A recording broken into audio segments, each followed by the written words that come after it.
ಮಕ್ಕಳಾಗಿಲ್ಲವೆಂದು ಮನನೊಂದು ಗೃಹಿಣಿಯೊಬ್ಬರು ಆತ್ಮಹತ್ಯೆ ಮಾಡಿಕೊಂಡ ಘಟನೆ ಚಿಕ್ಕಬಳ್ಳಾಪುರದಲ್ಲಿ ನಡೆದಿದೆ.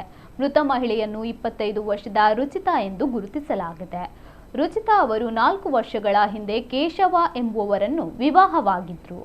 ಮಕ್ಕಳಿಲ್ಲ ಎನ್ನುವ ಬೇಸರ ಮತ್ತು ಕುಟುಂಬದೊಳಗಿನ ಅಸಮಾಧಾನ ಅವರನ್ನು ಕಂಗೆಡಿಸಿತ್ತು. ಸ್ವಲ್ಪ ದಿನ ವಾತಾವರಣ ಬದಲಾದರೆ ಮನಸ್ಥಿತಿ ಸುಧಾರಿಸಬಹುದು ಎಂದು 4 ತಿಂಗಳಿಂದ ಅಜ್ಜಿ ಮನೆಯಲ್ಲಿ ವಾಸವಾಗಿದ್ದರು. ಈ ವೇಳೆ ನೇಣು ಬಿಗಿದುಕೊಂಡು ಆತ್ಮಹತ್ಯೆ ಮಾಡಿದ್ದಾರೆ. ಆತ್ಮಹತ್ಯೆಗೆ ನಿಖರ ಕಾರಣ ಇನ್ನೂ ತಿಳಿದು ಬಂದಿಲ್ಲ.